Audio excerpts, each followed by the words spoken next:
There's another youngster heading over as well. Let's see, maybe those two interact a bit.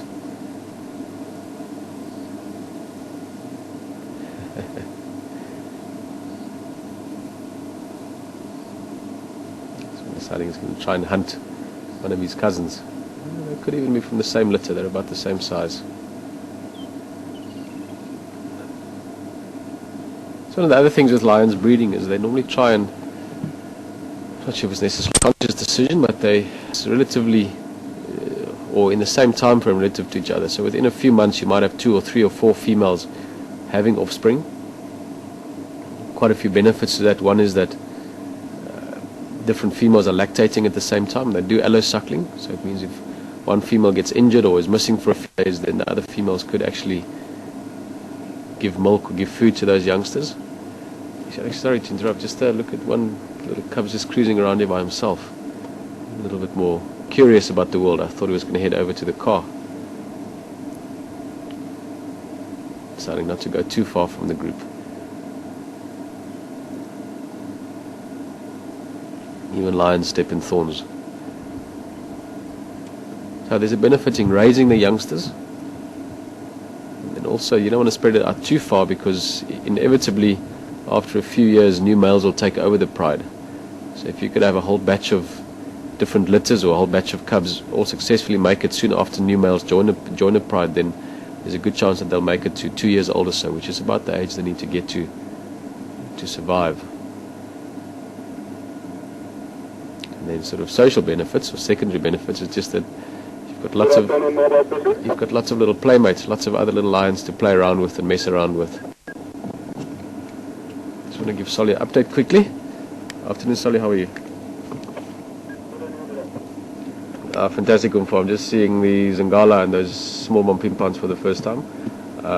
They're still lullering just on the eastern side of Gallagher Shortcut, about 80 meters north from the bomber.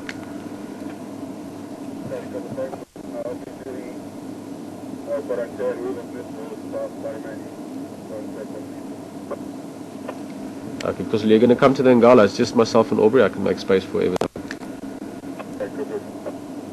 Just call me when you turn onto Gallagher Shortcut. The curious and come on for. Right, means we can spend some more time here.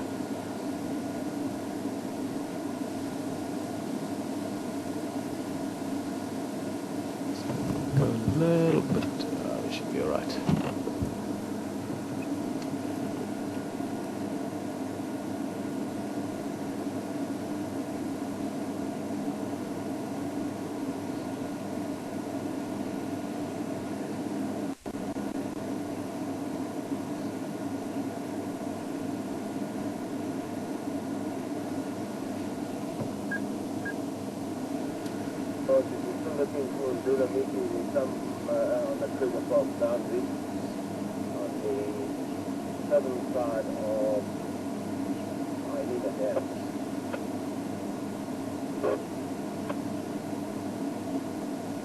Here's one of the little guys moving. Alex, you see there in the back? Difficult to see.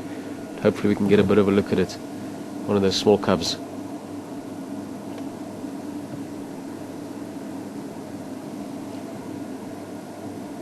Literally so small that once they lie down in the grass, they, as you can see, they disappear.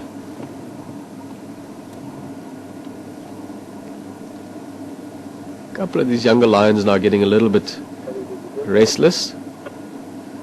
Typical thing for young animals, whether it's human or mammal, any kind of mammal, lions, baboons, antelopes. Ah, fantastic, we're going to see more of these little ones.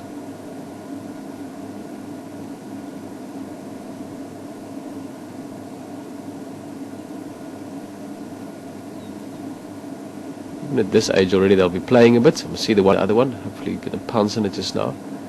So in this young age already the instinctive urge to hunt and to stalk is there, but also it's play, obviously. I think it's something we forget sometimes as humans, but we're also mammals.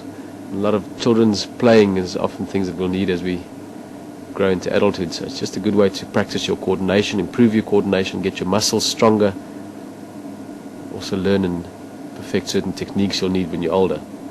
In the case of lions, hunting is a very important part of that.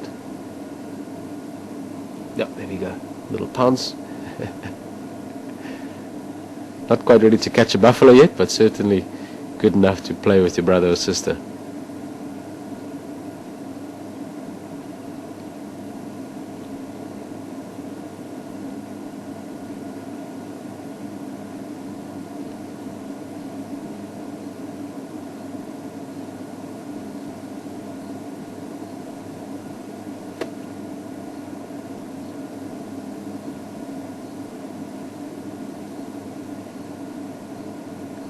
Don't want to move at the moment just because these little guys are moving away from the group a little bit and they are playing around. Some of the other cubs are also moving, and if we suddenly move now they'll scamper back to mum. So the fact that they've relaxed with us is giving us a great view. We just have to be patient. There they're coming out more again. It's awesome to see these little ones.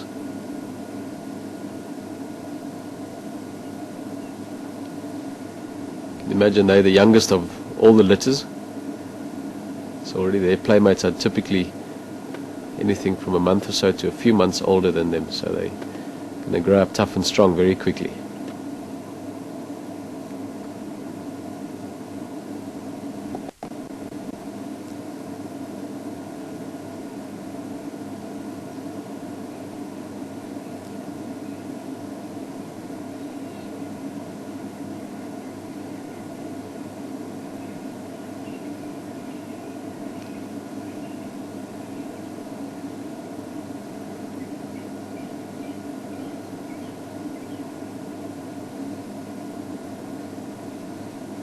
You can see that instinctive grab for the throat.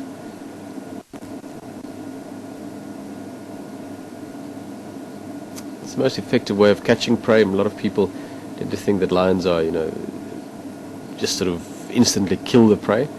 Most of the time they do actually have to suffocate it. In the case of a buffalo, for instance, what they've been eating the last 2 days, they would literally have to grab onto the throat and hold on for sometimes a very long time, and eventually suffocating the animal. Of course, lions are very powerful, so smaller prey they can hunt and kill in other ways as well, but most of the time suffocating, getting hold of the throat is a very important part of the hunt. So that's something they practice from a young age.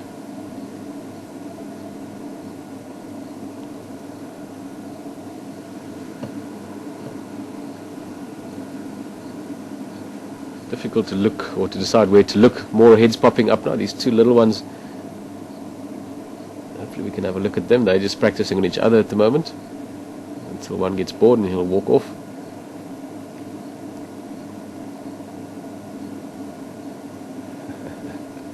Isn't this just magic? This is happening right now.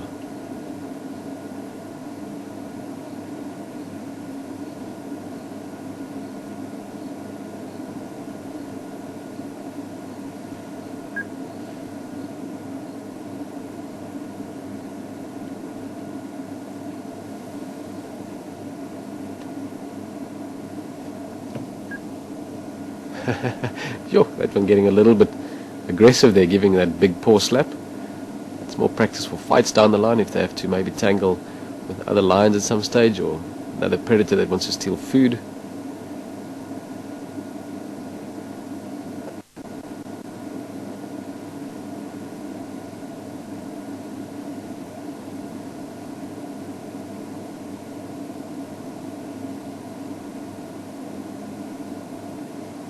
This one might do another little stalk and pounce maneuver if we're lucky.